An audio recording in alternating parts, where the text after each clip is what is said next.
Assalamualaikum teman-teman, perkenalkan nama saya Ines Taskia dengan NIM 2020 143631 dari Prodi PGSD kelas 3Q Fakultas Keguruan dan Ilmu Pendidikan Universitas PGRI Palembang.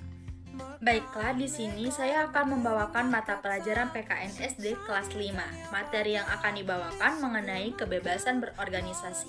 Tahukah kalian organisasi itu apa? Organisasi adalah kumpulan orang yang mempunyai tujuan dan kepentingan bersama, mempunyai pengurus, peraturan, dan program kerja yang jelas. Mari kita saksikan cuplikan mengenai organisasi. Kita membahas tentang kebebasan berorganisasi. Tapi sebelumnya kita pahami dulu apa itu organisasi.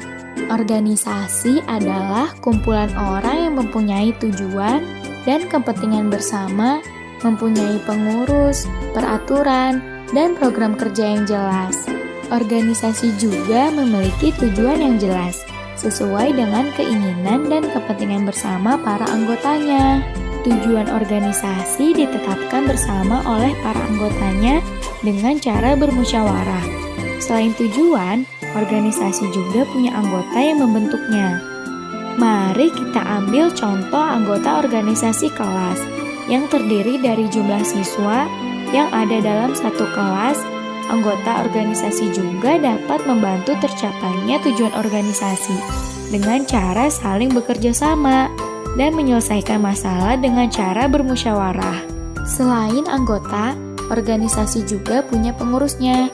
Pengurus organisasi adalah orang-orang yang bertugas mengatur program kegiatan organisasi yang dibentuk oleh para anggotanya.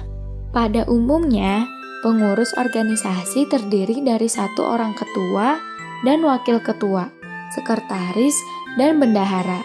Jumlah pengurus organisasi disesuaikan dengan kebutuhan dan bidang kegiatan. Bahkan, bila diperlukan, dapat dibentuk seksi-seksi yang masing-masing bertugas menangani dan melaksanakan kegiatan. Untuk mencapai tujuan organisasi, haruslah dibuat program kerja.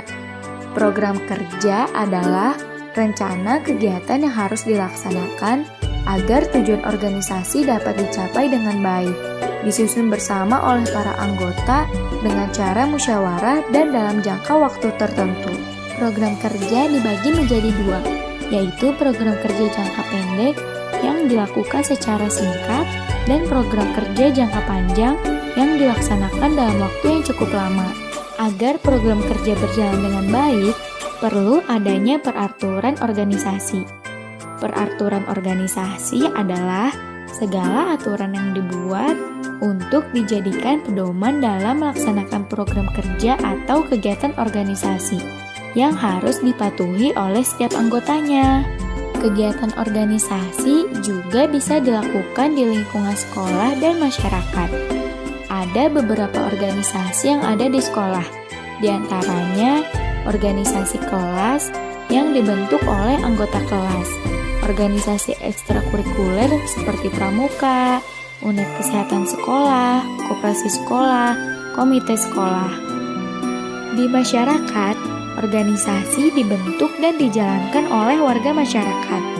Organisasi di masyarakat diantaranya seperti rukun tetangga, rukun warga, program kesejahteraan keluarga, dan pos pelayanan terpadu. Ditambah organisasi kepemudaan seperti Karang Taruna, remaja masjid, dan pemuda gereja. Setelah membahas konsep organisasi, kalian perlu tahu juga bahwa setiap orang memiliki kebebasan untuk berorganisasi. Kebebasan untuk berorganisasi merupakan salah satu hak asasi manusia yang harus dihargai dan dilindungi oleh negara, yang diwujudkan dalam kehidupan bersyarikat dan berkumpul untuk memajukan diri bagi setiap warga negara. Kebebasan organisasi juga diatur dalam Undang-Undang 1945, Pasal 28, Pasal 28C ayat 2, dan Pasal 28E ayat 3. Jadi, kesimpulannya, organisasi merupakan sekumpulan orang yang mempunyai tujuan yang sama. Organisasi juga terdapat di lingkungan sekolah dan masyarakat. Setiap orang berhak mengikuti organisasi dan juga diatur dalam perundang-undangan. Baiklah, terima kasih. Itu saja penjelasan dari saya. Lebih dan kurang saya minta maaf. Kepada Allah saya mohon ampun. Saya akhiri, wassalamualaikum warahmatullahi wabarakatuh.